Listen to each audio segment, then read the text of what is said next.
Yeah, on YouTube you can't hear anything. Figured out what the issue was. Okay, how about now on YouTube? How's that sound? Are we getting sound coming in?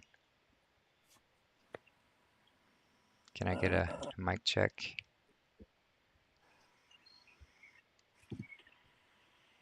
I can't hear anything at the moment, but it's probably a little delayed between this and YouTube. Okay, now I can. On YouTube, you can't Yeah, on hear YouTube you anything. can't hear anything. We can hear now. Okay, they said they Yeah. can hear now. Great. Okay, how about now on YouTube? How's that sound? Are we getting sound coming in? Can I get a mic check?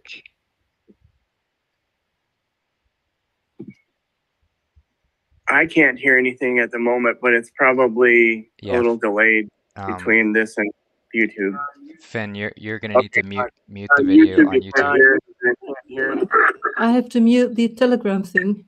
No, We can hear now. mute said the they- YouTube video. Okay, how about now on YouTube? How's that sound? Are we getting sound coming in? Can I get a mic check?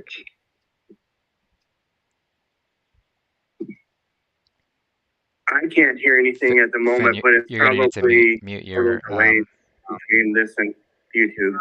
How can Finn, I mute you're the gonna need to YouTube thing? mute the video. You have it playing somewhere here. I'm gonna mute you I have on. to mute the Telegram thing. No, We can hear now. mute. Yeah, I muted you on Telegram. You've got some video playing on your end that's coming through your speakers. Oh, now everybody just left. Okay, so sounds good. People just hopped off, but I'm sure people will hop back on. But while we're here, does anyone have any questions or comments or things to talk about from the chat?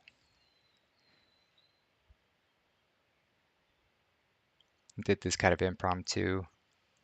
Just wanted to check in with you guys and see how everything was going.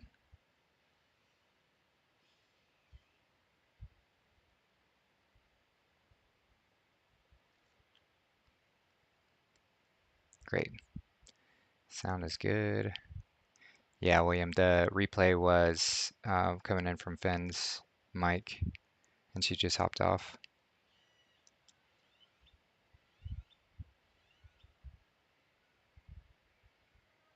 Hope everyone's doing well today.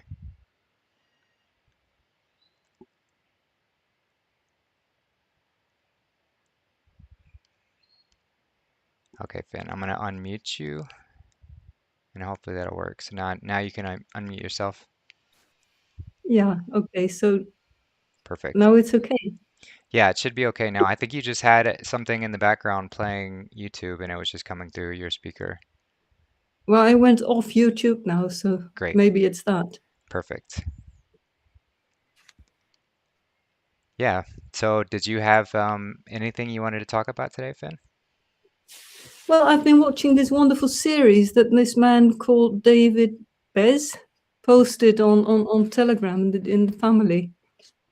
And there's a couple of people who watched it also. It was about Tartaria and the whole development, actually, of the whole of Tartaria, of the old time to the new time. And he's explaining about the old world and the new world and how it all worked in Tartaria. So with all our old buildings and things. So it's beautiful, beautiful series. Yeah, I've heard great things about it from people who have mentioned it. I know that he did a Iwaranon. He did a 13-part series that I didn't watch, but I had some reservations about that one, just from what I heard. But apparently this one is a little bit is even better. So I'm planning on checking it out. And yeah, I want to go watch the other as well, but I was wondering, do you know about anything about this guy? You were unknown. I don't have any information. I don't know. No. I was hoping somebody would know anything about him because I'm very curious about his sources and who he is and you know. Yeah. Yeah, no, I'm not familiar. It's somebody was saying that he didn't quite have the full picture with, the truth about Adolf Hitler and things like that. Like, didn't get too much into vilifying him, but didn't have the full picture within that. But I don't know. Again, I haven't seen it myself, so I need to check it out. Yeah, there are different stories about all this, aren't there? Hmm. Yeah. But he's talking about the big unknown lands that must be on the plane, Hmm. and how the Prague in Prague, this clock on this tower Yeah, on I've the seen it. Yeah, that more ancient. yeah, the more like that one, and he's explaining about the North Pole and where Mm, exactly it is, and about the moon, how it is a sort of a negative, a photo negative of Earth made mm, at some time in the past, and that you can see land maps on the moon, so reflected from the land masses on Earth. And interesting. that kind of thing is really so interesting. Well, It's really interesting. from what I understand about the moon is it's not necessarily physical mass. It's like it's light. So you can actually that you can find images and videos where people see the translucency of the moon because it's not solid Yes, all the way through. It's fascinating. plasma, plasma, they say. Yeah, it's fascinating. Hmm. And then he's talking about the navel of the Earth, which is there, and the pole star is right above it in 19 degrees, of course. And then from this navel, he has pictures of these kind of beams radiating outwards. Mm, And two of those beams, or some of those beams, apparently sort of make or reflect or whatever the sun and the moon. It's really fascinating. All interesting. this. Yes, yes, Hmm. and much, much more, much more. Right. Yeah, I'll have to check it out. Um, William asks, "How's yoga?" Yeah, yoga was great this morning. This would be the third day in the row that I've done yoga. I think that's the longest consecutive days I've done yoga in a row, which feels fantastic. It feels so good to move the body like that, and I've got a lot of like stiffness in my body, so I'm really excited to just lean into this and really focus on that because I've been doing great with the diet and getting everything in order fruit wise. But just focusing on flexibility and mobility and all that good stuff is always really important. So that's been fantastic. If y'all haven't seen the yoga classes, we're going to be basically doing that almost every day. I think we might take one day a week off, and just broadcasting that on Marie's YouTube channel. So it's for you to follow along. Obviously we'd love any form of contribution if you feel so inclined, but we'll be offering them every day just for to help other people get more comfortable with yoga practices, not necessarily need to go anywhere and have it be done with people that you love too. So it's pretty exciting. And then Emily asked, "Did I see the eclipse?" I think the eclipse is only visible in the southern hemisphere. Um, yeah, I think it's only visible in Australia. So no. Mr. Hyperbaric asked, "How is Mexico?" It's absolutely beautiful. It's incredible. It's like waking up each day with just each day is just really exciting. Like today, like earlier today, we went and ran to the market, and the market's just, like less than 10 minutes away, and just filled up my whole SUV with just so much fruit, like big old bags of oranges and grapefruit, pineapple, papaya, mango, avocado, cilantro, tomatoes, peppers, so many good things, and it's all really cheap. Like, yeah, it's all Oh, super cheap. So we're just getting tons of fruit for next to nothing, and I mean we go through it all pretty quickly because we got a bunch of fruity people here.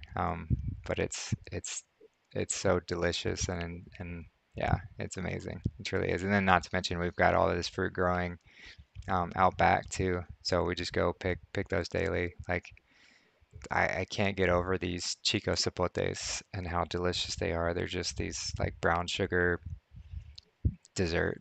Like they're incredible. Um, so yeah, Mexico's awesome. yeah, feel free to jump in whenever, Finn. I'm just gonna address people in the chat. If you don't have I'm anything just else. silent because of all those wonderful fruits that that you mentioned. I'm a bit jealous, of course, because it's cold here in Right. Holland. It's windy, cold, and horrible, actually. Windy. It's Yeah. I'm so glad to have gotten away from the cold, like it's yeah, I would just so much rather sweat and be warm than have to deal with the Yeah. cold. Because even Yeah, absolutely. yeah, just so much more pleasant. I mean, you can always get a fan and it's really nice here because at night it cools down quite a bit. So Mm, it was probably like gets into like the lower 70s, maybe 60s at night outside, and then I'd have, yeah. in Fahrenheit, and yeah, during the day it's like it'll get up to the 90s, so it's hot, but that's not that bad. It's just nice and warm all the time. And not humid. Yes, it's not humid either. I mean, it is a little bit after it rains. Like it rained last night, so this morning it was a little bit humid, but not too bad. Not nearly as bad as a lot of places I've lived. And then it dries out as the day goes on. So as it gets hotter, the humidity goes away. So it's Well, perfect. it's perfect. That's perfect. That's what I've always said. It should rain in the night, and in the Hmm. daytime it should be warm and nice. Yes, and it does. Yeah. It does exactly that Yeah, here. exactly. And how long does the rainy season last? Is that from I think it's on from May to September or August, so the whole summer. end? And then in winter and the other seasons, there's no rain or Yeah, hardly any. Or, there's really just two seasons. There's like the dry season and then there's the rainy season. okay, But it stays warm, even in wintertime, it's still pretty warm. I might get a little bit cooler. Um, so yeah, but dry. Yeah, yeah, wonderful, wonderful. Would be my climate. yeah, it's amazing. Mr. Hyperbaric asked, "What about aerobic exercise?" Yeah, I mean, there's that aspect too. I think it's good to find other ways to um, just move our bodies, just to get into this habit of moving our bodies. Not necessarily, and I don't particularly ascribe to grueling like workouts or lifting weights. I mean, if you want to do that sort of resistance training, it's fine. But I think just moving your body in natural ways like yoga or qigong or finding other ways or just playing, just going for walks or climb trees, like carry bags of fruit, those are great ways of exercise. Oh, Angelica says the eclipse is absolutely viewable from America. I'm in Arizona and saw the strangest, darkest full moon around 4 a.m. Oh, cool. Well, that's amazing. Well, I guess I missed it then. Elizabeth asked, "Are you still juicing?" Um, so I'm not juicing strictly. I will likely have juice every day for the rest of my life if I can help it. I always like starting my first meal of the day with juice, and then sometimes I'll have my last meal of the day as juice as well, and that just gives that perfect like bookend where you're just giving your digestive system a little bit of a introduction to nutrients and then a winding down before going to bed, which is a great way to do things. So juice is fantastic. But no, I'm not only having juice. I had yeah, I just ate like 3 mangoes and um, what what else? I had a guava. I tried a cactus fruit today, which is interesting. Um, it's kind of a bland taste if you've never tried it before. It tastes kind of like watermelon, but not a whole lot to it. Maybe I didn't get a very good one. Um, but yeah, yeah, so not juicing. Hey Barb and Sarah, thanks for joining, guys. Let's see. Abby asked, Justin, how did you and Charlie meet? Can you tell us a little bit about how that started? So it's funny, we mentioned it on the show yesterday with Josh. So the first time that Marie and Charlie and Josh and all met was all on a show with Aloise where they had some Q&A, and both Marie and myself called into that Q&A show not knowing each other, not knowing these guys either. And I don't even remember what question I asked. I think it was something about um, like the balance of the Trinity within, or something like that. And I didn't really think much of it. Um, it was really neat to get on there and talk to them and have that experience, and then didn't think much of it later. And then it was I like kind of connected with Marie on Facebook and just offered support to her with comments and things like that. And so we started connecting, and then at one point, Colleen added me to a really small Facebook group. Um, I think there were like 10 or 15 people in it, and I was like, wow, that's cool. Like I didn't, to have been chosen like that, and um, didn't think much of it. And then later on, she said that they wanted to like collaborate with everyone that was in that group, and then New Year's, which you can go back and watch that show. Um, that was that was when Charlie had a whole bunch of us on, and um, he didn't really explain like why he wanted us on. He was just like, "Hey, do y'all want to come join us for the New Year's show?" And we'll just chat about a bunch of things. And yeah, and then he didn't tell us why, and he was like, "Okay, yeah, so we want to kind of pass the baton. We don't. They never really wanted to be in the spotlight. They just have been doing this because no one else was doing it, and they're like, well, we have to. As Charlie's mentioned, it's like we have to do this because no one's doing this. There's so much deception within the truth community. Hardly anyone is pulling together the full truth, like all aspects to it. So they did that, but they never really wanted to stay in the spotlight. So that show was about showcasing other people, myself included, to start sort of spreading it around and having more people spread the message. So they were like, yeah, we trust you guys' intentions. We trust what you guys are going to share. It might not be exactly the same as how we would share it, but we want to get you guys out there and get that process started. So that was, yeah, January 1st. And then from then it just kind of started to pick up.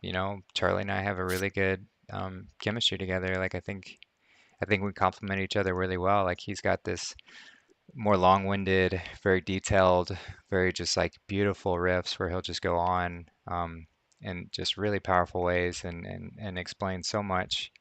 And then I have a knack for simplifying and bringing it back, um, making it, concise and much more easier to digest in that sort of sense. So we play off each other really well, and that chemistry just kind of continued. And the rest is history. Now we've got like tons of shows together, and um, yeah, and we're family. We're truly family. It's one of those familiar, like this isn't the first time I've met you before. Those kind of feelings with Charlie and Colleen and really everyone here. Um, you get that sort of familiar sense. But yeah, great question. Mr. Hyperbaric says, "Is Charlie taking a break?" Yeah, so he's not 100%. So the we're gonna finish up the Bible study on tomorrow, and he'll be on that one, and then every Friday we're gonna have, so he's just gonna be on one show a week, and we're gonna be continuing the Q&A shows every Friday. So we're gonna be moving from bi-weekly longer shows to weekly, just 90-minute shows for Q&A. So that'll give an opportunity for Charlie to keep in contact with everyone and um, yeah, keep a face so we don't miss him too much. But then he's going to be really devoted to writing these books. He's got the hieroglyphics of the English language, and then he's also got the trilogy that he's wanting to write of Raising the Chrism Oil, which both of those, all of those books are going to be incredibly powerful. So I'm excited about that. Um, yeah, so he won't be going anywhere, that's for sure. And yeah, if anyone on the chat wants to chime in, please feel free. I'm just going to keep going through the YouTube chat until y'all have something you feel like talking about, but we can take this anywhere. Let's see, Elizabeth. Hi all. Hi. Hey, Barbara. How are you? I'm wonderful. How about yourself? Yeah, I just got off from work, and I'm glad that I can join you now. Thank Great. you. Yeah, I'm glad you could. Um, I was watching your video where you showed everything around, and Yeah. it's a great place down there. It's truly it feels like a dream. Like it doesn't feel like a real space. Every day I wake up, it's like, is this real? Is this really happening? Yeah, it's like when I watch this, I feel like I'm there with you. And Yeah. Oh, cool. the last time on Miraculous Monday, I was too late, and then I saw Alan, and he was just glowing when he was telling the story, yeah, about his mother and his Hmm. brother, and it was so great. It felt so like I'm with you, with all of you. Oh, beautiful. Well, you are. I mean, we're all family here, and so we want to keep everyone in the loop as much as possible, and just continue to grow that. That's that magnetism that you feel. That's that sort of closeness because we're all drawn to each other because we're all resonating with the truth. We all recognize that we have to have the truth as our foundation, and therefore we're all going to be magnetically attracted to each other. It's incredible. Yeah, it's great. It's so great. And uh, in my job, I have a lot to do with people. I work at the campsite and at the reception. And I used to love my job with all the people, and now it's changed. It really changed. But well, I do it with dignity. I think, okay, I do my job, I do my best, and um, but if somebody says something, I talk back to them. I don't, I don't. Um, how do you say this? Like put up with it. Yeah, it's just, when they talk about, oh, you haven't taken the vaccine, I said I don't need one. Mm, Uh, I'm vaccinated with the spark of God. right. Beautiful. And they look at me and like, wow.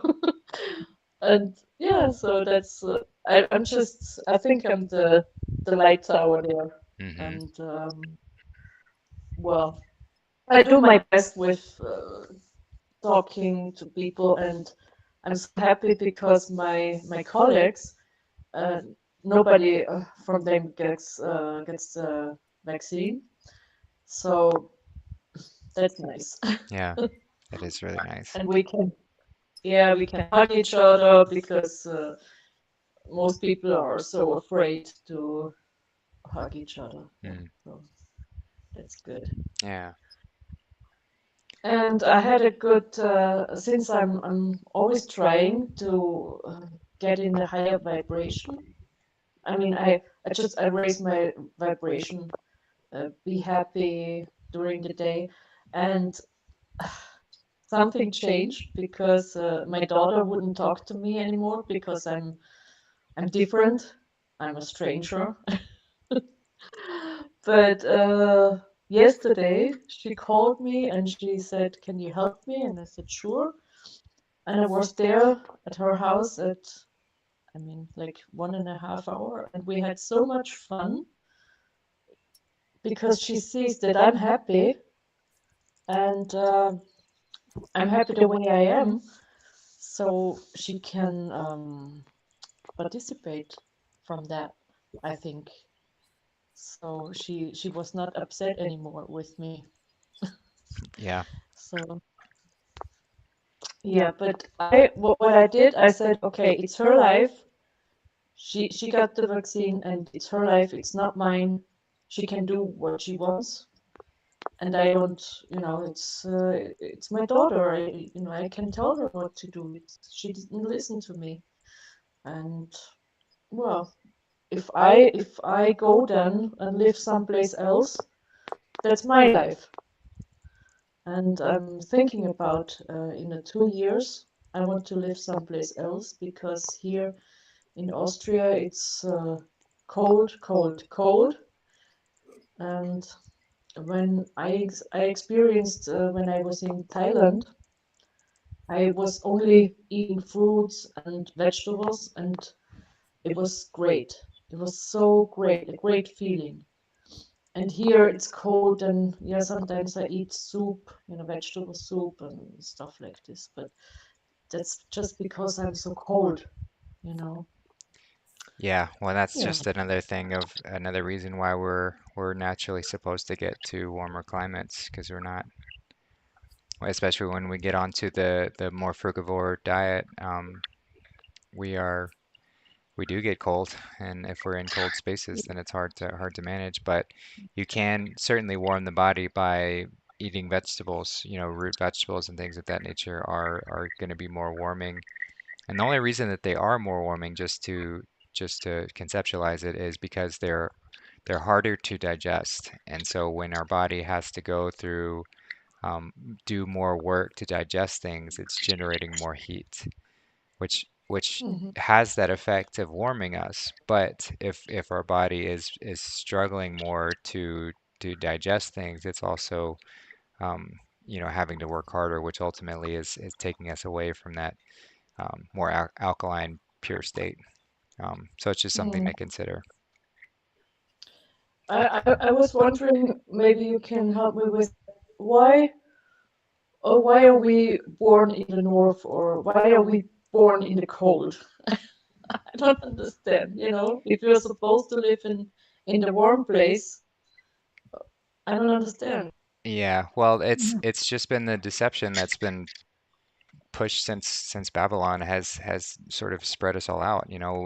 The busyness, the corporations, they've all sort of tempted people to move to these other spaces and gotten us away from our roots, from where we're supposed to be.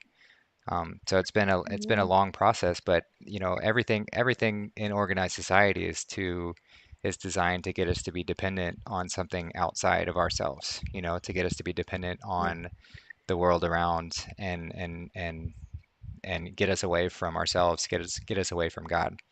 So that's an Mm. effective way if you can have people reliant on needing to, industrialize food production and to, even eat meat and things in that sort of way. It just makes us sicker and it makes us more dependent on that. So we're just getting away from our balance, but we're supposed to be central. We're supposed to be near the equator, Mm. on that middle path. Yeah, we'll get there. Yeah, that's where we're going. Yeah, That's yeah, yeah. Thank you, You're welcome. Justin. You're welcome. Yeah, so we've got Josh in the chat. Hey, brother, thanks for joining us. We've had a if y'all haven't seen. Hey, Barbara, we're getting a little feedback on your end. If you can mute your mic if you're not speaking, or maybe turn off a Okay, YouTube video. yeah. Thank you. But yeah, if y'all haven't seen the episode we did yesterday with Josh and Casey and Marie, wow, that one was so big.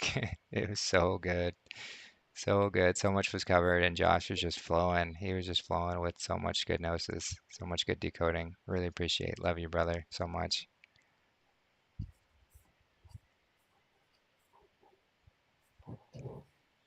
Let's see. I think I've addressed all the questions in the chat. Is there anyone else on the call?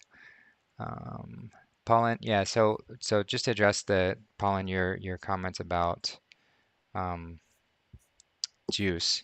So when we're juice feasting, there's really no amount of juice that's too much, and we want to err on the side of too much rather than too little. Because if we have too little, you will have those spouts where you feel weak and lightheaded and things of that nature. So really want to try and aim for at least a gallon a day. So at least 4 quarts or 4 liters every day is a good estimation. At least 3 liters, but you want to go. Four is a great amount, and you can go higher than that. You can really have as much as you want. There's no amount that's too much because especially at the beginning, you want to be flooding your body with this glucose so that our muscles can have these glycogen stores build up.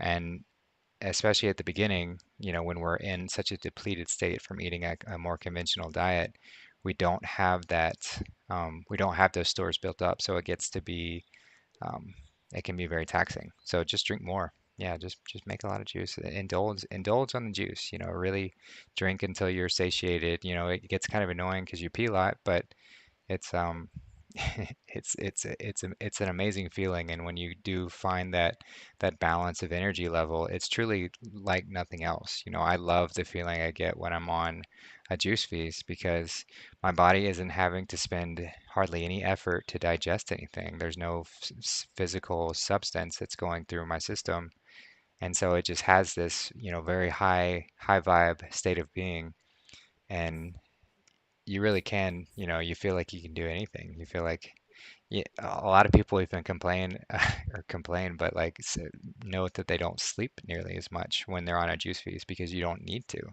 Your body just enters that state where it's like, well, I only slept a lot because I was having to spend so much energy digesting things, and now I'm not having to do that. So let's go, let's go. But yeah, simply just drink more juice. Let's see. Yeah, that's true. When I was on a juice feast, I didn't sleep that much either. Hmm. I woke up at 5 o'clock in the morning and I couldn't fall asleep. So you don't need that much sleep anymore, I think. And Yeah. also, your energy is much higher because when I'm on a juice feast, I can do so much. I do incredible paintings, but if I eat regular, then it's like I'm a lower. It's lower. Yeah, Hmm. the digestion takes a lot of energy. Yeah, eventually when we get to higher states of consciousness with the foods that, when purifying our body and getting to these levels of being where we're absorbing more prana from the air that we breathe around us, we naturally get to a space where we don't need to sleep nearly as much, if at all, after a certain degree. I mean, we can get to that state to where you can really just drop into meditation and get a full night's sleep, just regenerating that sort of way. And even more so if you can bring in that state of meditation into everything that you're doing, so that you're just constantly in that state of regeneration. You're constantly drawing on energy from the world around, from the ether around. And so it's wild to imagine that, because we're all so conditioned to needing a certain amount of sleep every night, and you need to have that. But the higher we go, there's truly no limits to how far we can take this. Yeah, Mr. Hyperbaric. Yeah, exactly. How much do we need? It depends. It depends on where we're at, but I think there's certainly ways to get less and less and still be just fine. So Elizabeth asks, I have a question about water. Is distilled the preferred choice because all other sources have been contaminated, like spring water? So it's not that spring water has been contaminated. Spring water is certainly going through a pretty good filtration from unnatural things. Like it's clean in that sort of sense. It just has a lot of minerals in it. Most spring waters have a lot of minerals in it, and it's a huge misconception that we need minerals in our water, because these excess minerals are not they're not they're not organic minerals. They're inorganic minerals. They can only be absorbed by plants. Our bodies can't absorb them. So they end up just accumulating in different areas of our body and bogging us down in different ways. So that's why distilled is best, because it is the purest form. Like water is in its pure form is meant to be very cleansing. It's meant to take excess minerals away from our body and help push them through so they don't accumulate in certain areas. Um, so even with spring water, it's best to distill it. And Berkey water, same sort of thing, it's filtered. So it's way better. Both of those are way better than tap water. Like, definitely don't drink tap water, but the ultimate form of water is distilled. And if you can distill it in a copper vessel, that's going to be the absolute best, because you just want it to be super pure, with a negative charge from the copper, and that's going to help draw away these excess minerals, um, and help purify our body. So that's my take on that. Hi, Hi, Justin. Justin. It's Sarah. Hey, Sarah. Sarah Barb. How are you? Good. Doing wonderfully. Good. Wonderfully. How about yourself? Good, good. I do have my son in the background, so if you hear some stuff, that's gonna be him. No worries. But I did have some questions about the juice feasting. How fast should we be consuming the juice? Because I find myself in the morning that I can almost drink the full 32 ounces like right away. Yeah, so And I don't know if that's too quick. it's one of those things that we need to be conscious of our so there's the virtues and the oh, what's the opposite of virtue? What's the counter to virtue? Vice.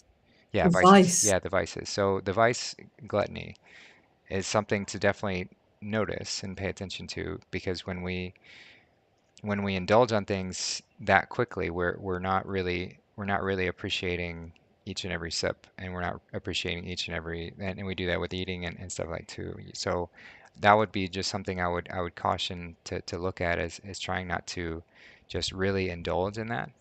And so that's more from a sort of spiritual higher perspective on that question. But even from a physiological perspective, our body can't absorb the juice that quickly. So you do want to kind of pace yourself. I try and, a 32-ounce juice, I would probably take like um, at least 30 minutes, but maybe an hour to consume that, just to give my body time to process each sip as I go through it, and it helps to really assimilate all of the nutrients within it, all the glucose within it, and it helps you to have to keep from just immediately having to go pee all the time too. So if you're drinking juices Yeah, that's too true. fast, it gets to that point where you're like, oh man, I'm having to pee all the time. So this is a way to just kind of like slow down. It's a balance too, because you don't want to have the juice is the best form when it's freshest. So when it's freshly squeezed, that's like, Hmm. you want to make sure you're drinking it within a certain amount of time, but I would Right. pace yourself a little bit just to kind of spread it out. Um, so yeah, great question. Yeah, it's just the morning for the most part, though. Like throughout the day, though, I feel much better. Hmm. I was also just thinking that maybe since this is kind of new, it's only been like um, 2 weeks now, but I don't know if I'm just that dehydrated from the standard American diet, basically. Yeah, and However, like I've been vegetarian vegan though for probably like 9 years. But now like the whole just mono fruits and juicing, I didn't know if I was like severely dehydrated. it certainly could be an indication of dehydration, and you would just have to check your urine color to see where you're at with that. And there are other factors as well, like my lips get really dry when I'm dehydrated, and I can Hmm. sort of feel it in different ways. It did take me a second for my body to reach a level of hydration that I'm at now, and now I'm just extremely hydrated, just from eating fruit and drinking juice. Like I said, I don't really drink water ever. I don't find any need for it. I just feel extremely hydrated all the time. So you will get to that state, but until it might take some time. Like it might take a little bit. We've been damaging our bodies for a long, long time, and that includes dehydration. So it might take a second to get acclimated and get back to that level of stasis. Yeah, I totally understand that. And then also in your last, the what last video that you did talk about that your body might not make the transition due to all the abuse that you've done throughout the years. Do you think that that is going to be anything where people speak of med beds and stuff like that too, which I'm not sure like when or if they're even going to be released to everybody. But do you think that's something that they will bring about so we can repair due to the fact we've been lied to and the truth has been hidden from us all this time? I think when we fully embrace the level of technology that's been hidden to us, and we fully embrace magnetism, we will have many other tools available to us that will help us return to this balanced and stable state. I just kind of said that just to, because I don't know. I've never lived to 1,000 years old before. I have no idea what that's going to be like. Yeah. So I don't know what level, what is possible, but I know that I'm shooting for it. I'm aiming for it. And each day that I stay on this path, each day that I go, stay within this level of purity and acknowledge, what the work is and what we're here to do, I know I'll get closer to it. And yes, I think there are technological tools that will certainly assist with that as well. I don't know exactly what that will look like. Um, I'm not gonna I'm not gonna rely on an external tool because Yeah. I think that's kind of like a mental trap to fall into if I'm, just relying on something else outside of myself and my connection to the mother. Um, I agree with that. but I think there will be some benefits that come from it. I see the whole med bed situation as giving people an opportunity to come back to that balance, and then, Mhm. um, but hopefully not rely on them. And I don't think people will really be able to because I see it as, like just looking at myself going on this juice cleanse and coming to this level of balance and purity. If I started eating cooked food, if I started eating like garbage, junk food, I would feel immediately a very painful experience. Mhm. I would have a very painful experience. And so I could see people going and using something like a med bed and then going and trying back to eating junk food and stuff like that. And then all of a sudden, for the first time ever, they're actually feeling what those negative effects from that junk food is doing to them. They're not really going to want to keep doing that because it'll just Right. reintroduce that cyclical nature. So I hope it'll just give everyone a good starting point, and then people will realize like, okay, we actually have to take our health into our own hands and do this stuff. Yeah. Well, the main reason I ask about that is I think when I was listening earlier, you said was Josh X on the chat or whatnot. I don't know if that's what you said, but I thought that's what I heard. But I have spoken to him, which we did kind of lose contact on that. But my son does have autism, and we are trying like all kinds of things for him. But I'm not sure at what level that I would be able to achieve with just food with him or juicing per se.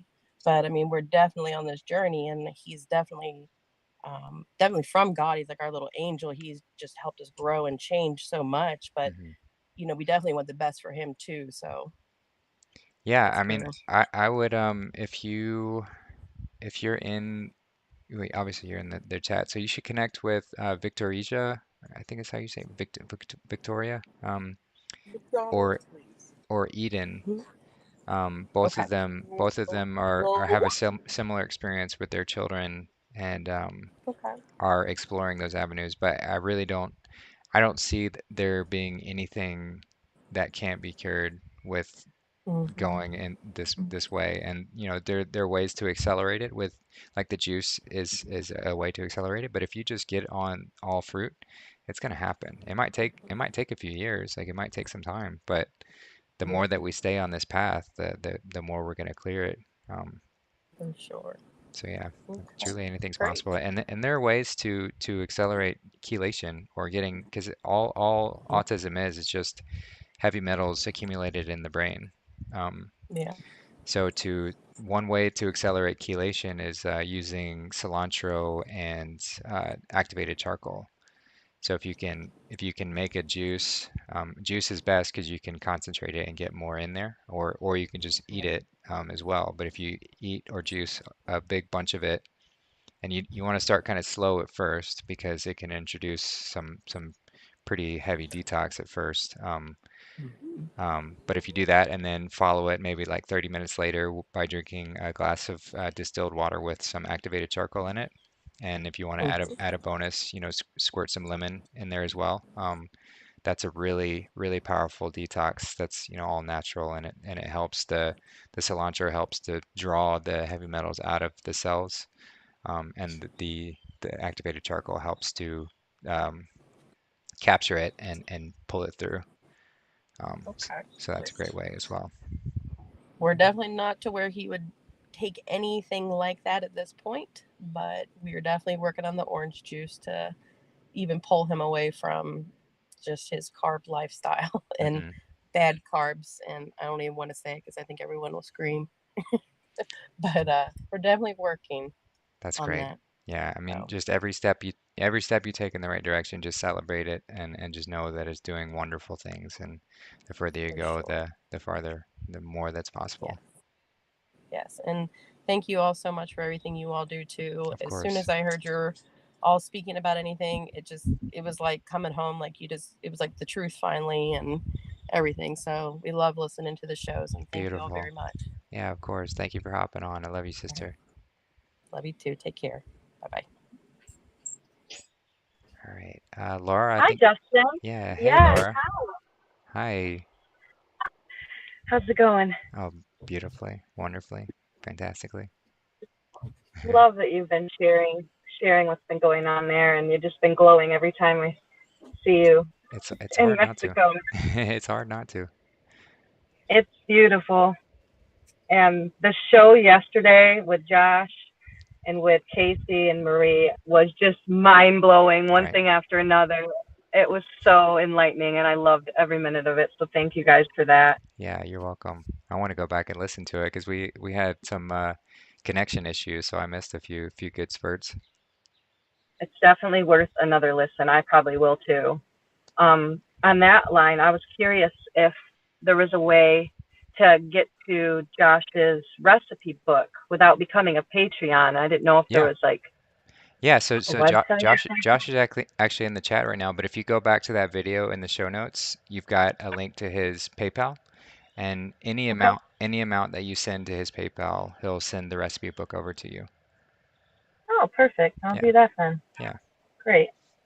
All right. So I'm really glad that you guys were just touching on children's nutrition and the carbohydrate addiction. So I've been planning to finally do my juice feast. So I did a 3-day one by myself a few weeks ago now. And I've kind of planned to get a new juicer soon because we've got a pretty inexpensive one now. I'm thankful we've had that one and I use it a lot. And I've pretty much been raw myself and trying to lead by example for the family. And I've been really pleased to see a lot of, a lot of them interested in what I've been doing. I've got a 9-year-old, a 7-year-old, and a 4-year-old, and then my husband. And it's very neat to see their dietary changes without me even really having to force it on them, Amazing. just doing it around them. And I was really kind of scared about it going into it, thinking there's no way that my kids are going to stop eating this junk, and my husband as well.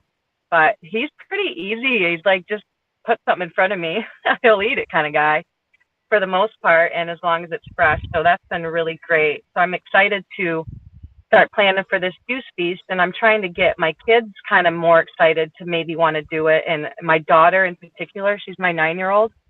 She's very addicted to carbs, Mm, and I think that she has, an overgrowth of candida based mhm, on what you guys have been sharing. And she actually, maybe TMI, but she had some athlete's foot issues for mhm. quite a while. And I Yep. think that kind of validated that's probably what's going on with her. And I've been really open talking about nutrition with her, and I'm excited because she's actually really interested in doing it. So I'm so excited that Marie said Ruby was considering starting a show about being a child vegetarian. So that's going to be neat if that becomes something that comes to light. But I'm curious if you have any tips or tricks to help, a kid ease into it without freaking out my husband that my kid's not getting enough nutrition. Well, I think just explaining, just really explaining everything. So with your daughter, just explaining the parasites and what they're driving her to do and the addictions that we have and how the they're really in control of these urges that we get and these cravings. Same thing with your husband, just really breaking down like what is responsible for this desire to have junk food and things of that nature. And then as far as the level of nutrition, I mean, again, just explaining that all our body really needs is glucose. All our body really wants is glucose, and the easiest form of glucose is fruit. and the easiest form of fruit is juice. So it's just taking everything, all the steps in between of getting our body exactly what it wants. And it's one of those things that, you know, it's you can explain that, and that's one thing, but the proof is in the pudding. And if you if you get her and you just make sure she's drinking enough juice, she's going to be so energized, and he'll see that. He'll see that. He'll see how vibrant she gets. Now, don't get me wrong, if she's coming off a conventional diet and she's truly serious about wanting to stick with this, she's going to experience some candida die-off, which can manifest in a wide range of different things. And that's usually what deters people from switching to a diet like this, is because they start to experience a detox and they assume something is wrong. They assume that they have to go back to eating meat or whatever else because they start to feel horrible, so they go back to the foods that are, and this is just the result of the candida dying off and sort of throwing a fit, throwing a tantrum, and hurting us. It's like trying to drive us to that space where we're eating the foods that it wants to consume. Um, so it really does take you know, it can take upwards of 2 weeks. Some people, depending on how bad the diet was prior to, it can take longer. You know, and people experience waves of detox the further along they go with it. And so that's why a lot of people recommend just doing a long juice feast at the beginning so that you can sort of wipe the slate clean and have a good starting point. But with a kid, you know, it's a little bit trickier because it's harder to introduce. So I would just do, you know, I would just really encourage her to have as much juice as she wants. And, you know, if she does have certain amounts of cooked food or whatever else within that, just make sure the cooked food is completely whole. And if she's going to have things like breads, like maybe try and have potatoes instead of breads, or you know, and if you get Josh's recipe book, he's got a great way of making a like a potato panini, which is a great wrap you can use to make sandwiches or wraps or whatever else. And it's just simply cooking a grated up potato. And if we can get to these, so and he's got other recipes in there that are more that do have the cooked aspect to them, but they're all whole foods. And so it just helps with that transitional point of like still having the cooked food sensation. You still are feeding the candida to a degree, but you're not poisoning yourself with all the other ingredients that come in conventional packaged foods and other breads and glutens and things that, like, you know, gluten is glue, like it glues inside of our gut, and it's awful for us. So you avoid those kind of things. Um, and you can really help to make that process a lot smoother. So that would just be kind of the overall way. You know, you're just gonna have to play it by ear and work with her however she's willing to go. Because you don't want to force it on her, because then that's gonna create resistance and create her to sort of deviate away from this path for a longer period of time. But just encourage her and keep just telling her, you know, just be completely honest with her, be completely open about what's happening within with the parasites and whatever else, um, and she'll get it. You know, kids are brilliant. They really do know, and they don't want to put themselves in turmoil if they can avoid it. So if we just explain like, hey, this is why you don't this is why you're getting sick. Like, we don't ever have to get sick. We never have to get sick. If we get onto this diet, like, sickness is gone. You know, all of it, because candida, as Josh mentioned yesterday, candida is responsible for all sicknesses. Candida, hyperacidity, and candida can only survive in an acidic environment. So you become alkaline, candida can't survive, and therefore no more disease, no more sickness. So yeah, Mm. It's amazing how simple it is, it's really but it's how so simple. upside down and challenging the dark forces make things. So it's just nice, even though it's not an easy thing to do. It's very simple when it's explained. Hmm. Thank you for that. You're welcome. Yeah, Josh just chimed in and he said, keep at it. There's no other miracle than the divine creator's food, the fruits. Until you get to the fruit, it will be tough. But even 14 days, you will see so much change in all ways. So yeah, just whatever length of time you can do is going to be an improvement. And I would just encourage her to go at her pace, and because it's really important that we don't try and overstretch ourselves too, because then we can burn ourselves out and get into that space where we're resisting and become resentful and whatever else. So it's really vital that we acknowledge the journey that we're on and celebrate every win that we achieve, and truly know that every experience that we have is for a beautiful reason. Like it's perfect for us to have that particular experience, even if it's a painful one, even if it's reverting back to a type of food. It's all perfect. Yeah, I love that that things happen for us, not to us. Yeah, exactly. We're never victims. Beautiful. So much gnosis every day. I'm more mind blown by you folks, and I just appreciate all that you're doing. Seriously, changing the world one voice chat at a time. Bless you guys so much. It's so neat, and I'm so excited for Saturday. Yeah, That's me too. going to be a fun little gathering. Yeah, So we're hoping that we can share that with you guys somehow live. absolutely. Yeah, like I said, just get in touch with me and we'll figure out a way to do that. Fantastic. Well, I am going to put you back on mute and put some groceries away, and we'll talk to you later, brother. Love you guys so All right. much. Love you too, sister. Bye. All right. Anyone else want to hop on? Got any other questions?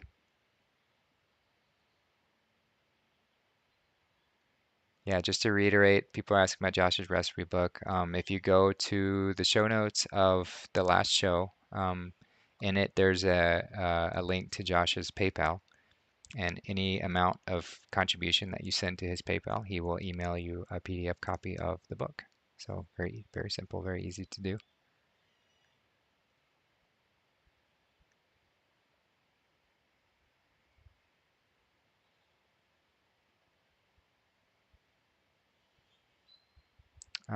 People asking about the pole shift. So there's no such thing as a pole shift.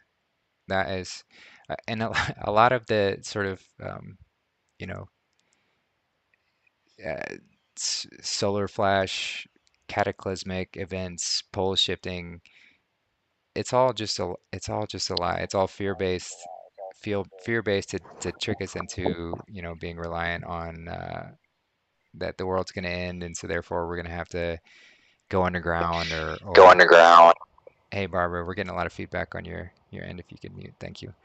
Um, and so I really wouldn't acknowledge any of those things. There are differences that are happening. Like we are on an astrological clock, and it's always shifting. So we are going through certain shifting within the energies that are present within this experience.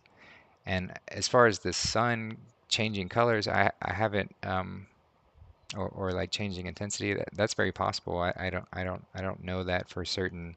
I do know people have mentioned it. I haven't really noticed that myself, but it certainly could be possible. But as far as like a cataclysmic pole shift, absolutely not. That is just completely fear mongering lies. The center pole is the center pole. It is the only pole, and it will always be the only pole because that's how a torus field works. And on this level stationary plane, that has to be the center of the torus. So it's never going to shift, never will.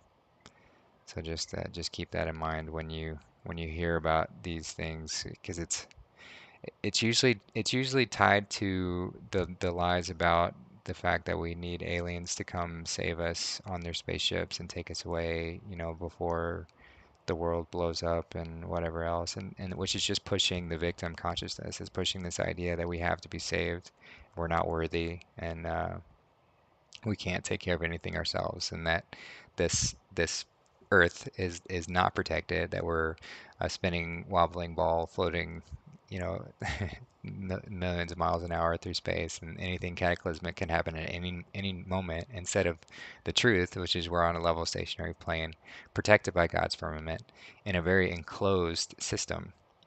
There's nothing that can enter this system outside of it. It's like a and I don't even really like using this word, but it's like an enclosed experiment that we agreed to create and be a part of. We're playing in this game, and God would be really sloppy if he just allowed other beings or other things to enter this experiment at a moment's notice, because the whole point of this thing is for us to remember who we are, step into our story, complete this journey, and rise and return. So to fall and to come back again, there and back again, like that's what we're doing. So there wouldn't make any sense if there were cataclysmic events or asteroids that could come destroy us at any notice, within a moment's notice, or aliens that could come, take us away or whatever else. Like all of that's just a bunch of bullshit. So sorry to be blunt with that, but that's my take on that.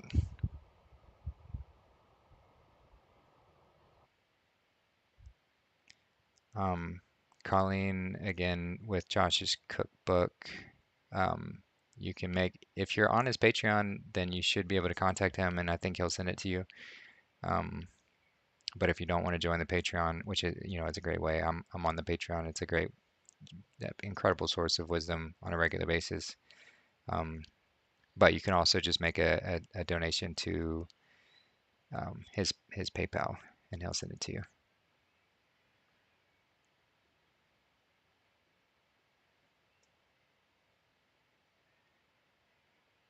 Yeah, yeah, Kimmy, we're in our own aquarium. It's an enclosed, beautiful system, just for the purpose of ascending, of discovering, of expanding. We're just infinite consciousness seeking to expand, seeking to know thyself. And yeah, that's what this whole thing is all about. Just knowing ourselves, just expanding, just enjoying this eternal now moment and seeing it, observing it, playing within it, learning from it, growing within it.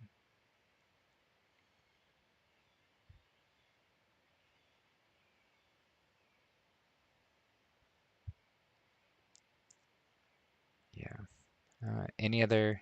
I see we got a few other people joined the group chat. Anyone want to chime in? Got any comments, questions, stories?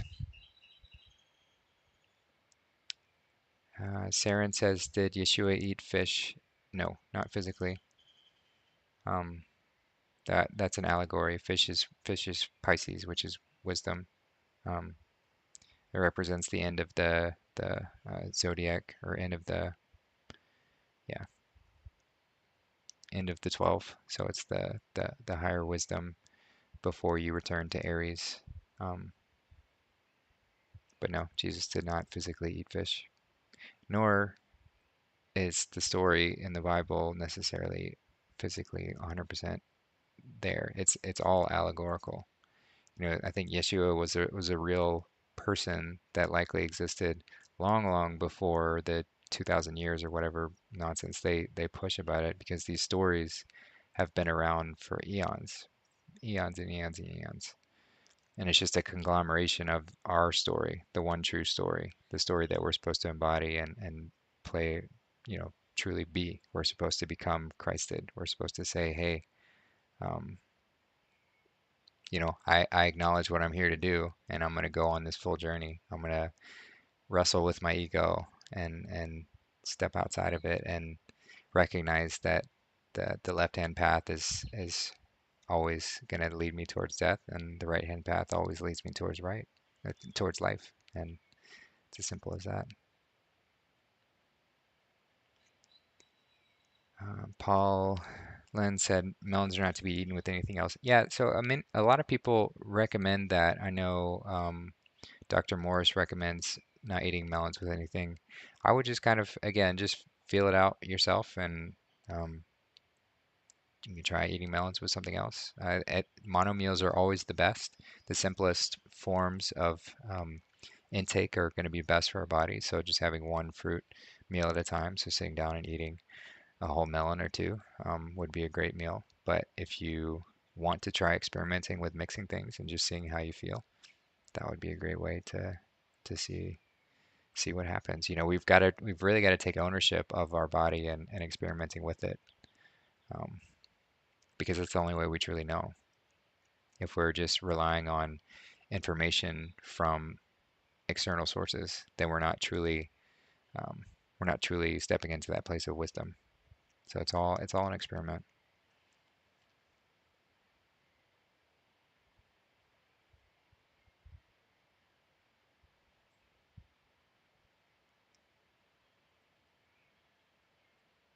Elizabeth, Josh's PayPal is on the show notes of the last video, like I said. So pretty easy to find.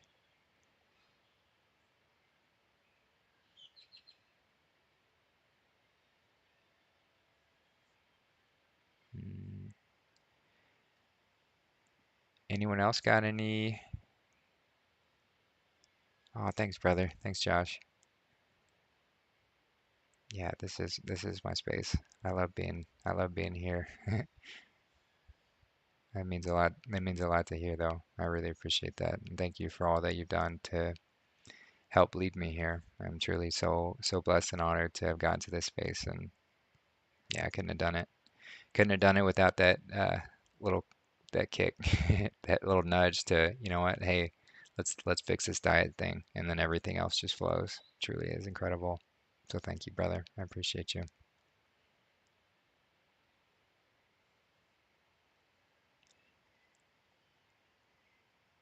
We got a lot of people listening in. Come on, who wants to say something? Who's got a question? Who's got some powerful level of awareness that they've stepped into, or who's adjusted their diet in some sort of way? Well, I'm driving out these parasites at the moment, Beautiful. and yeah, it's really beautiful. Last week I had a whole week. I had some wonderful stew in my nose. You know, the one we used to have in the old days at home, and then there came the French fries and the cheese fondue and all that kind of things. But I guess that's just the parasites struggling to stay in me. Yes. And yeah, I notice them coming out now, which is absolutely wonderful. And I have the feeling those cravings are also leaving me with them. So that's I would like to encourage other people to go on and to do also this parasite thing, because it's so strong, and it clings to us like yeah.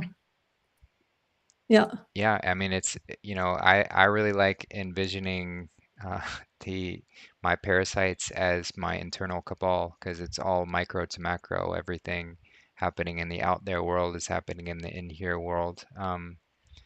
So if I'm not addressing my internal cabal, my internal parasites, then they're only going to perpetuate in the out there world. So I've got to clean up my system first and address, because I mean, the cabal in the out there world is just a bunch of parasites too. They just feed off of our able energy. They can't actually create anything themselves. All they can do is copy things.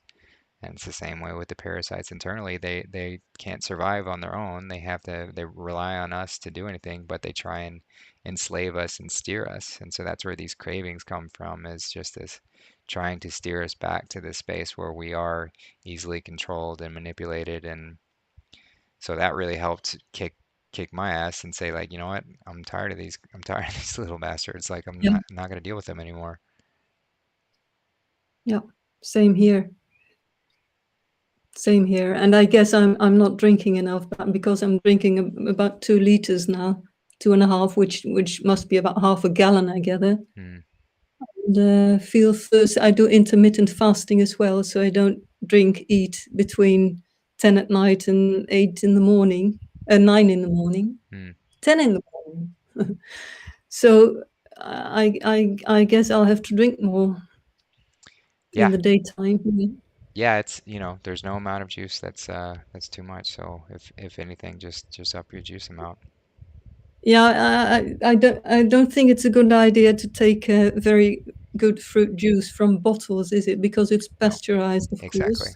Yes. Yes.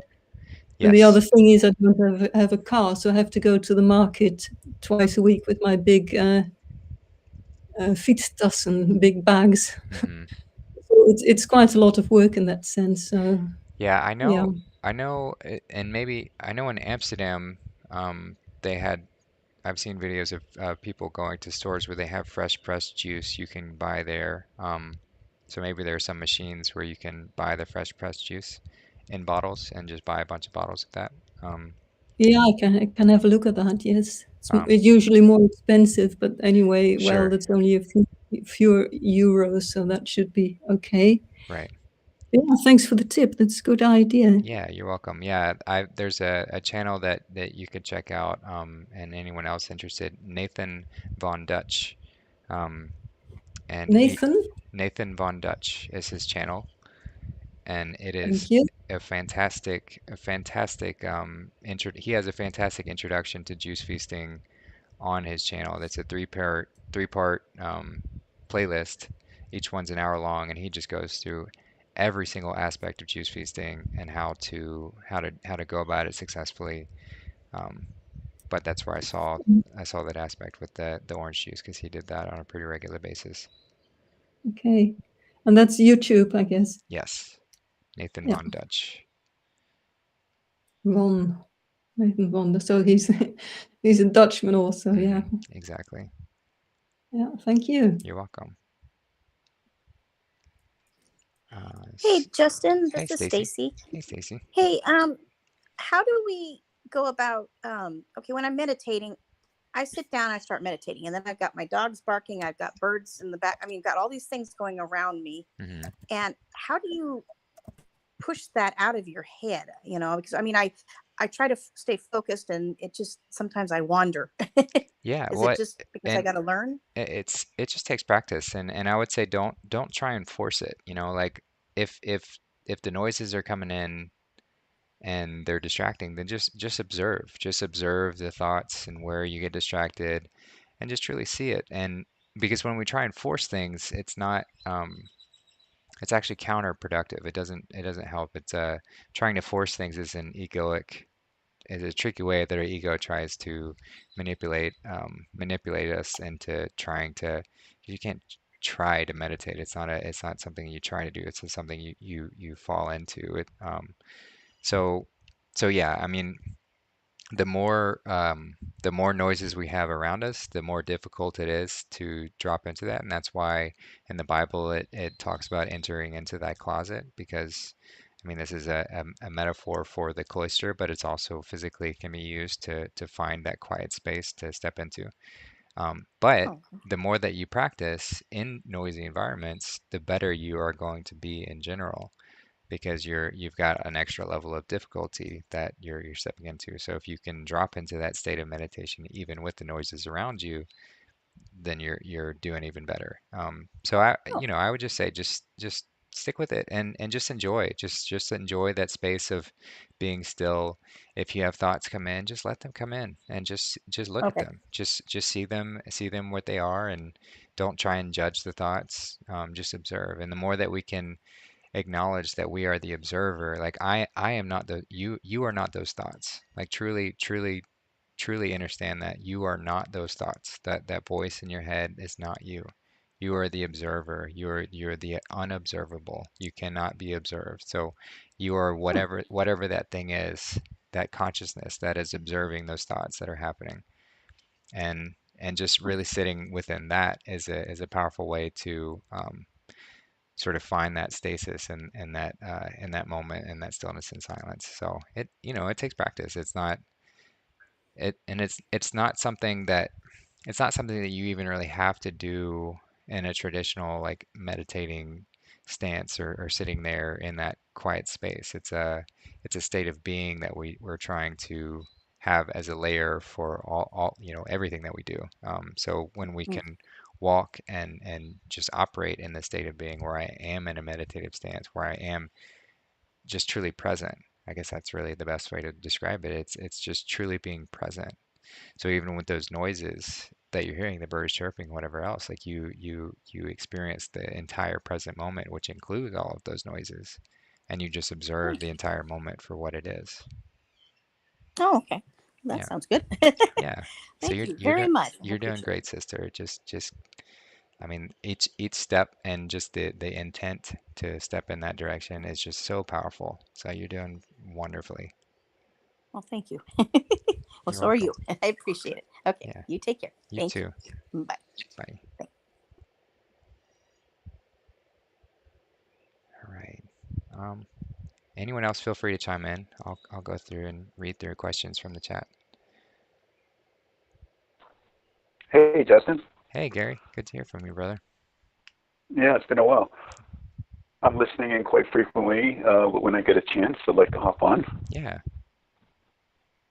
Question around weight loss and juicing. Okay. I've been pretty strict on not just juicing, but mostly fruitarian, a little bit of veggies, and I've lost, I think I started at 178. I'm hovering around 160 now, so 18 pounds. And I feel great, so I think that's the measure. How do you feel mentally and physically? Yes. But I am wondering about, intake and and I noticed you lost a little bit of weight also, because you've been pretty strict with it also. I'm just wondering about that, and I may have missed conversations about it. And do you have any thoughts on where we should end up, or just be all right with the weight loss? I know a lot of people are saying, "Hey, you lost some weight," and Yeah.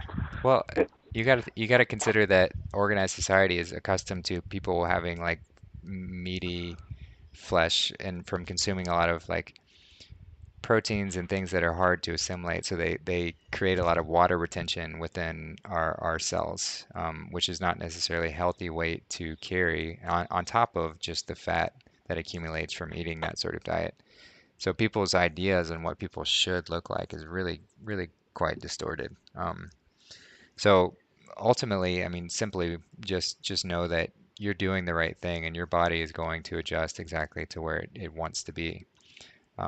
So I wouldn't worry about it at all. As long as you feel good, as long as you feel energized, you feel satiated, that's the amazing thing about the frugivore diet is you can eat as much fruit as you want to, like just gorge yourself on fruit. Um, and your body will naturally just go to the weight that it wants to be at. Now, if you want to gain weight in that sort of sense, you're going to have to do more uh, resistance training and exercising. I don't particularly like doing any weightlifting or that sort of sense. I'm doing more aerobic, like yoga and things like that, which will probably tone some certain things. But I like being this size. I really like being where I'm at. And people do comment all the time, and it's like, okay, well, you get to think that, but I feel better than I've ever felt in my entire life. So I'm going to keep doing this. And I think it's just a good practice too to um, not be so tied down to the perceptions of others, because ultimately, like, it doesn't matter what other people think. Like, and the less that we can be bound to those perceptions of others, the more free we become, because it truly doesn't matter, and you know what's best for you. You truly do, and it's that state of empowerment. So yeah, does that kind of answer your Yeah, question? definitely. Yeah, definitely. And it's all the things you've said. I definitely work with that. I've been in the health field forever, and been adjusting my stance along the way when I find something new. And this whole era of Charlie Freak and you guys has really opened my eyes to a whole new way of living. And holy shit, we're ever fooled over the centuries. So yeah, I follow along with the. I've been following along with the raw food for I don't know about a year and a half with lots of veggies and all that. But now I'm just getting mostly fruit, and I feel great. And I'm definitely not going to change my stance on it. But just wondering if there was any comment on. I think I heard you earlier say about taking a gallon of fruit juice a day to Yeah. just give your body what it needs. If you're juice feasting, you want to have at least a gallon a day. But if you're consuming other fruits and things, then just eat, eat when you're hungry. Just eat until you're satiated, and your body will find that balance. It always will. But that's the great thing about it is there's no amount that's really too much as long as it's fruit or juice, there's no amount that's too much. Um, which is exciting because, I love eating. So I eat a lot. Um, I eat a lot. Yeah, I'm loving the watermelon. Oh my God, Hmm. So I good. just devour it. A nice cold watermelon is just incredible. Super good. Um, Super good. I got to tell a little story of falling off the wagon last weekend, and I wasn't eating very well because we were with other people, and that's the only time that ever happens. And so it's getting quite lonely because there's no one else around. Although I know there's other people in the Toronto area here. I think I think the vegan, sorry, I forget his first name, Vegan Police. He's in the Toronto area. I got to hook up with him. But I was with other people, and I was eating, I don't know, they had Greek food. I did eat the salad, but the salad had feta cheese in it, and I was not eating very well. And I may have mentioned before, I just turned 60 about a month ago now, and feeling amazing. But I had this change in diet just for a couple days, and I got to tell you, everything started to ache. Everything in my body started to ache, and then it was like, okay, that's a good example. And it just proved to me that stay on the straight and narrow, and it's a good thing, you know. Hmm. Yeah, it's hard to turn around once you're on this path because you recognize like how good it feels and how wonderful it gets each and every step. You know, it only gets better. And so why would you ever want to turn around? Why would you ever want to go the opposite direction? For sure. Observation. I think it was on maybe your channel, your Telegram channel. There was a video of this person throwing Coca-Cola on a piece of pork. Did you see that, where the parasites came out? Yeah, yeah, it's nasty. Do you think that's real? Like, I like to Oh, actually yes, pull that absolutely. out and throw that in front of my meat eating children and show them that here's what's happening in your meat. Here, Absolutely. watch this experiment. I think that would turn anyone on. Absolutely, that's real. Yeah. Wow. I'm going to do it. I'm going to go get a bottle of Coke and a piece of pork and just show my children tonight. Yeah, I think they did it with Pepsi, but I don't know if that really matters. I haven't done it myself, but I have heard that happens when you do that, and it highlights how horrible the soda is, and then how horrible the pork is. Like both of them are just very, very poisonous to us. And pork especially, like Yeah. the worms can like get in your brain.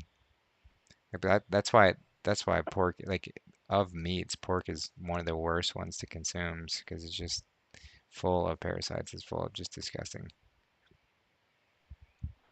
Yeah, I'm a little bit of a tear in my eye because I come from East Canada, New Brunswick, and they're all hunters down there. And it was always a push for everyone to get their first deer. And when I was 16, you know, I was given a gun, and out you go into the woods, and I did shoot a deer, and it was the most terrible experience because I'm the type of guy that lets spiders out of the house if I can catch them.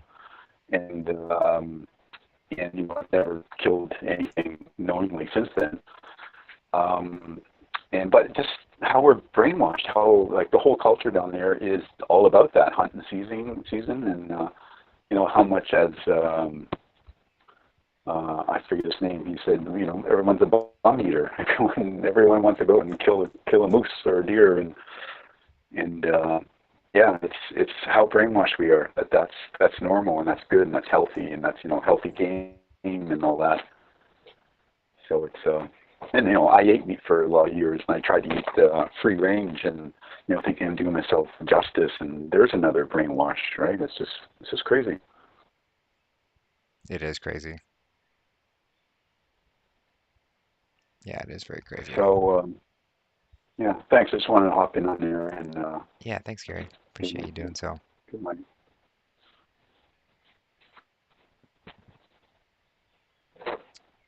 Let's see. Just quick question about coffee. Somebody asked, what about coffee as it comes from a plant? So it, it's not you can't just coffee in its form requires so much processing before you get it into drinking, and it's not something that um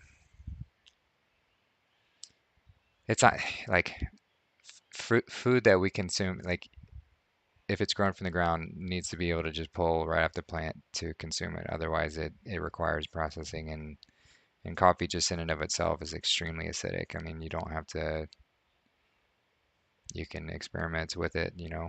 It's people feel so much better when they stop drinking coffee. It's just it's a poison, and that's why they pushed it so hard onto that's why they push it so hard onto all of us because it's poison. That's why everyone goes around drinking coffee because they want to poison us. It's stimulating. It disrupts our what our glands, like our endocrine system, I think. It's just not good. It's not good at all. Hey, so what do we think is it like? I really enjoy a hot drink. Hmm. So, and since I've gone on this food journey, I've stopped drinking hot drinks because I never drank coffee anyway, but I used to drink tea. And now I'm like, I really want a hot drink. Does anybody have any ideas of things that we could drink that Yeah. would be nice?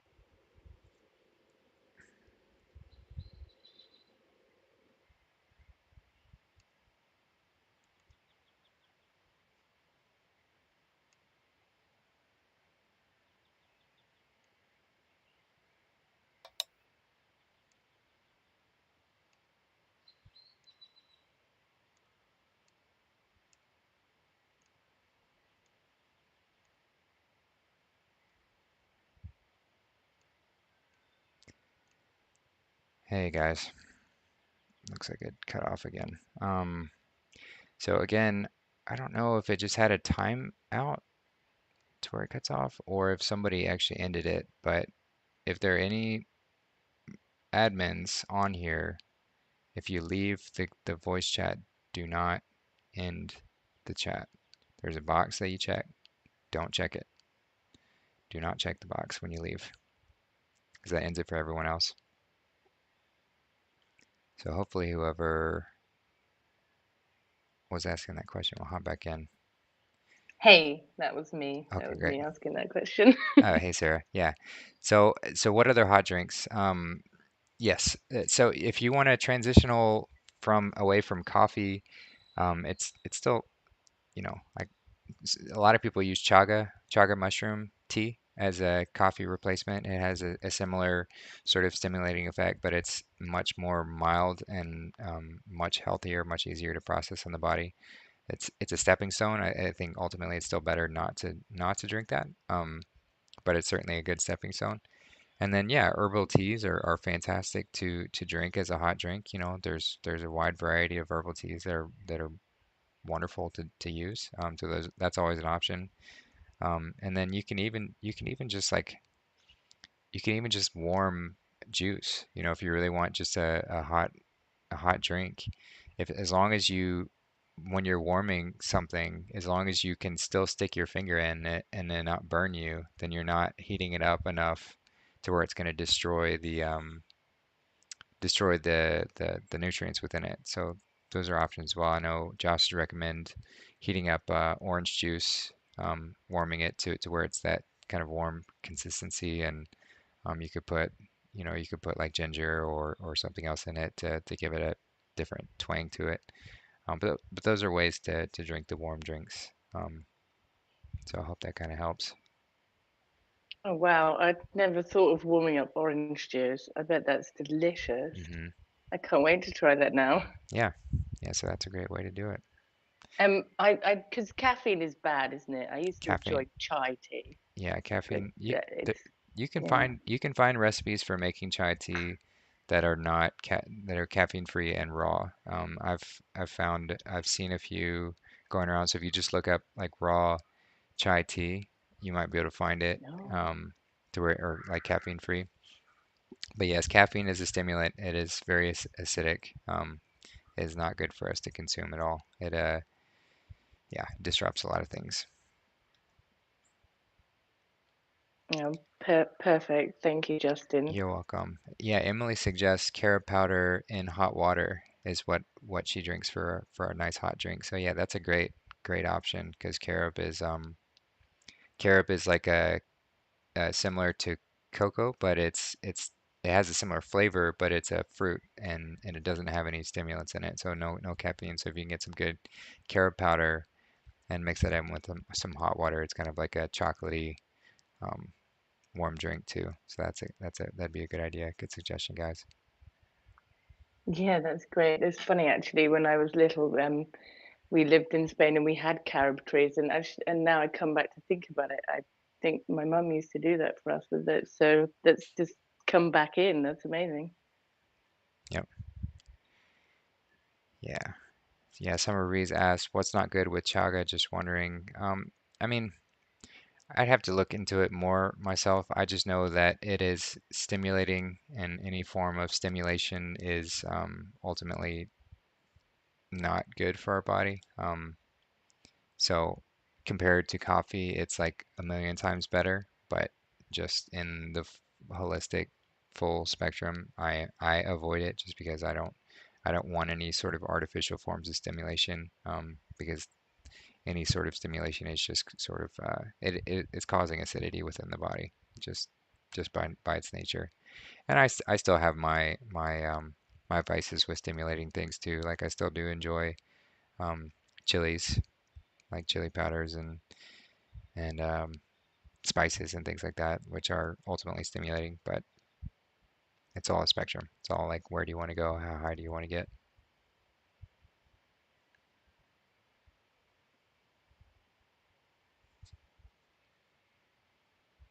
All right. Anyone else on the chat? Let's see. Got other questions on here.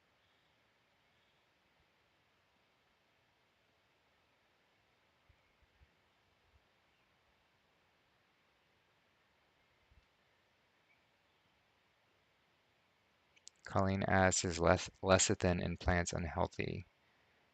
I mean, I know lecithin is hard to digest, so anything that we introduce or I think lecithin is undigestible, right? So anything that we introduce that adds strain to our digestive system is going to be a little bit harder to process. Um,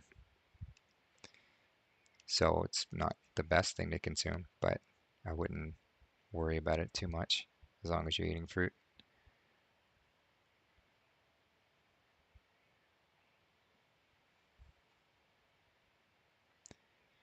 Stu asks, what are your thoughts on juicing cannabis leaves? I've never done that before, so I have no idea.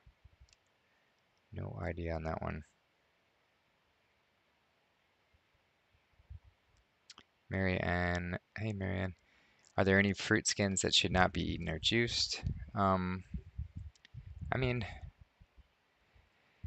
skins have like usually can have pesticide residue on them if you're buying from a store. So I would always peel my apples and cucumbers, especially cucumber skins can be a little bit harder to digest, but some people claim they have nutrients in them.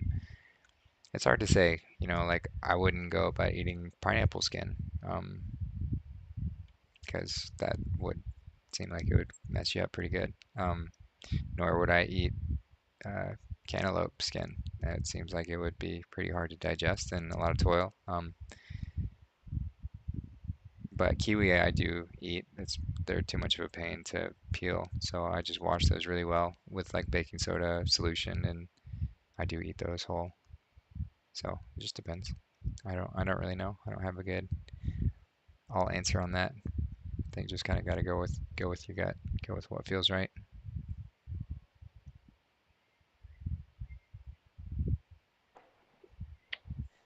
Hey, Justin. Hey, Question while you're on the cannabis about indulging in cannabis. I noticed that some of the folks, such as Santos and Remembrancer and a few others, have said positive things about it. What's your thoughts on it?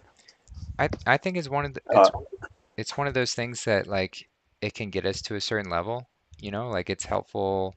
It's certainly a very helpful healing herb. It's beautiful when taken for specific reasons of healing things, and can really help people rebalance and repair their internal neurological systems, or even physically can help heal a lot of things like indica strains, especially in the oil form. The RSO are incredibly healing. They're finding that like my grandma is taking it for her dementia, and it's helping her balance that tremendously. And so a lot of people are finding a lot of success with that.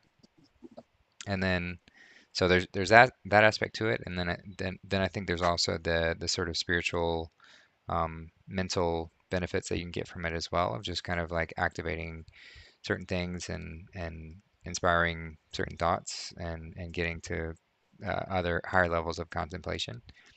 But ultimately, I think it only gets you so far. It's kind of like what is it?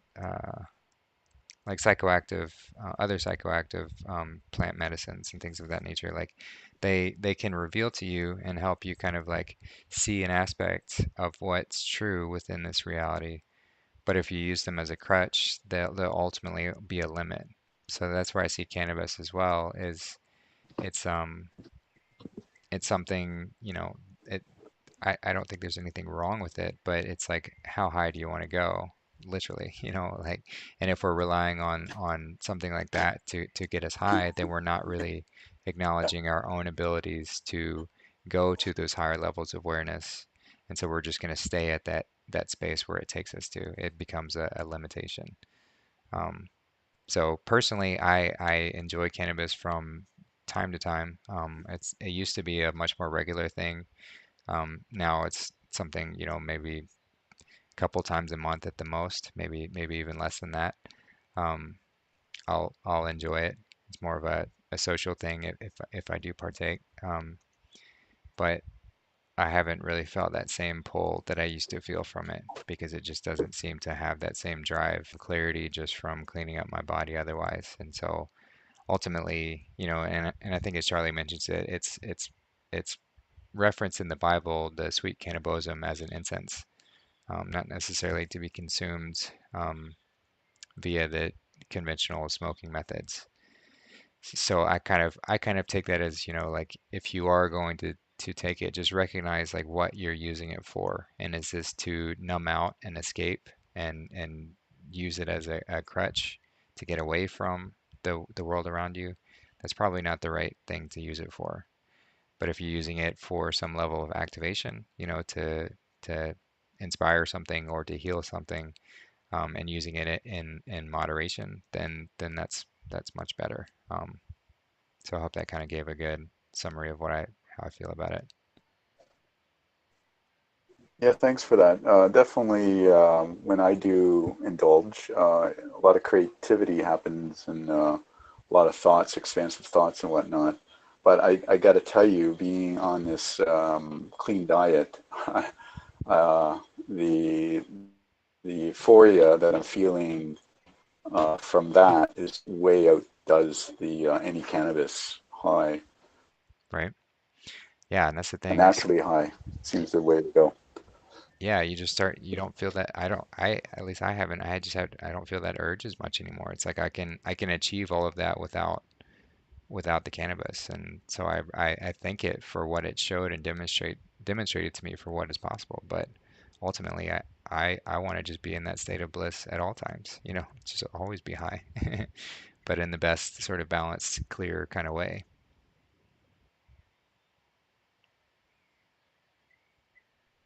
Yeah, definitely. I think there's also it's habitual in the sense that if you grew up like I grew up in the '70s, and that was all around. It was a hippie era, and there was a lot of happy times with friends, smoking joints and whatnot. And I think sometimes if I do light up a joint, there is that memory that comes up, and those triggers and those things sort of induce people to do it on a regular basis because it's not the joint that's giving them happiness; it's the memory of the happiness they had before, sort of thing. Hmm. Yep. So thanks for that. Yeah, no problem. Again, No problem, brother. All right, just looking through okay, brother. Love you, bye. love you too, brother. Just looking at the YouTube chat. Jan asked, how should I clean my teeth and mouth on a juice fast? Um, so I tend to like simple, and I just use sodium bicarbonate baking soda as my tooth powder. So that's what I've used. And if you want extra cleansing, some like whitening power to it, just soak the toothbrush in lemon juice and then dip that into the powder, and it'll create this fizzing effect, and that really really scrubs your teeth well. But ultimately, if we're alkaline, the more alkaline we are, the less we even have to worry about cleaning our teeth, because the only reason our teeth ever decay is because of the acidity from what we consume. It's an internal process. It's not necessarily just what's on them.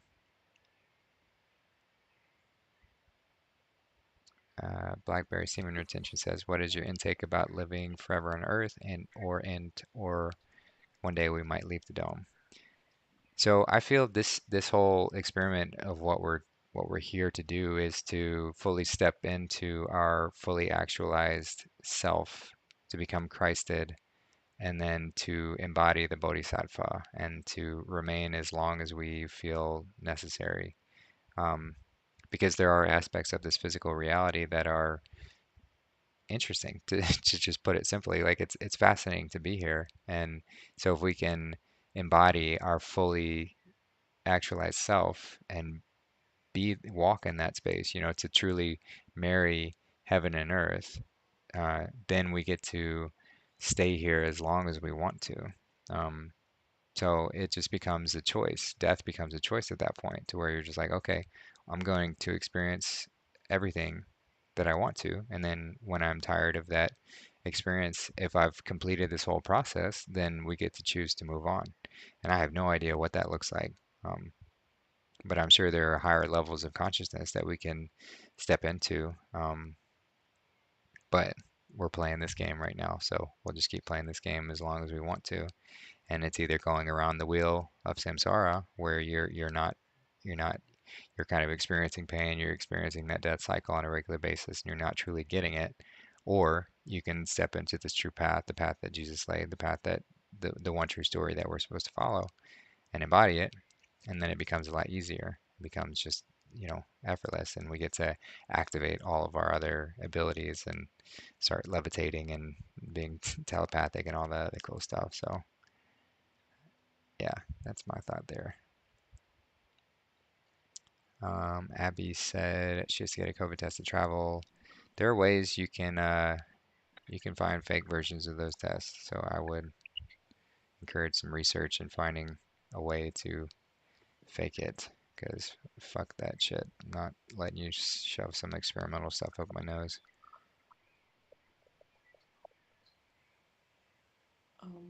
Justin, Hey, Barbara. may may I ask you? Yeah, one more question. Of course. Uh, the juice. What do you think about celery juice? Because I never liked the celery, but the juice I liked a lot. So what do you think about that?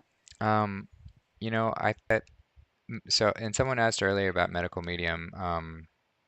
So just to address that, we talked a little bit about that on the health show with Tony Wheel. So the one before. Uh-oh.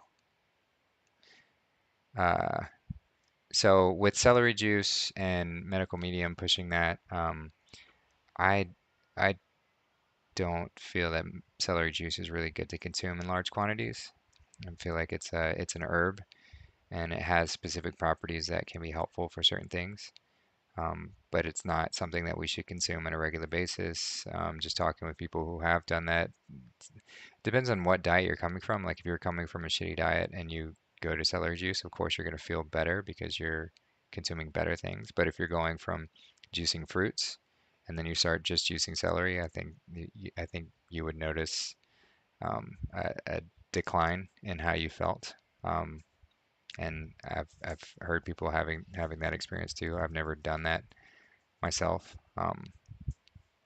So I don't know 100% for certain, but that's what I've gathered is the celery juice push. And again, like if something is pushed in the mainstream, you've got to you've got to kind of run the other way. So the celery juice thing was like huge everywhere. Celebrities were pushing it and all sorts of other things, and that's always just a major red flag whenever that happens. So does that answer your question? Yeah, I was drinking that.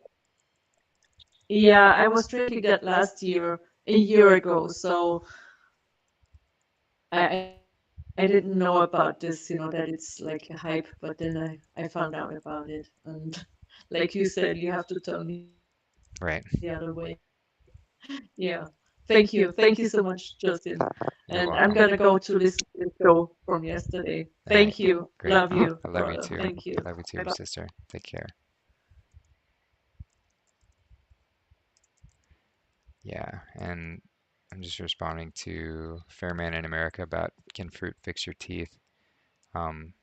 So absolutely it can. You know, the more alkaline we are, the more our body is able to just regenerate. Like our body is incredible. It really is. It's just magnificent creation that it's just constantly repairing itself.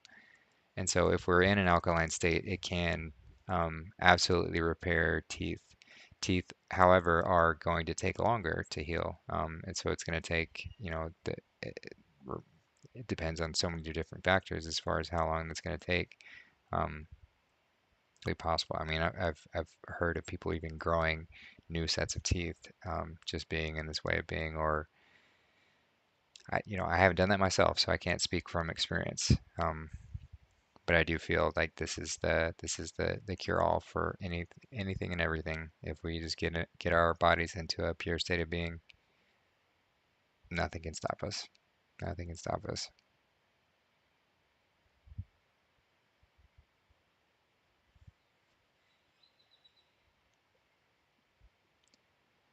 All right.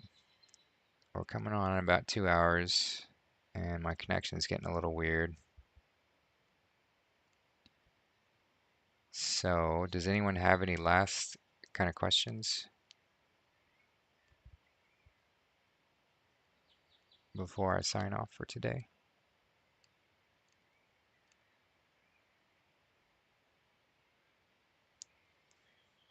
Okay.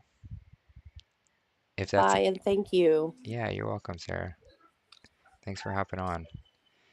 All right, guys. Well, I love y'all so much. Thank you for tuning in. And like I said, we'll have the Bible study tomorrow, and yeah, and then we'll have Q&A Friday. So excited for that. I hope y'all have a wonderful rest of your day wherever you are. Um, and yeah, we'll be in touch. I'll talk to you next time.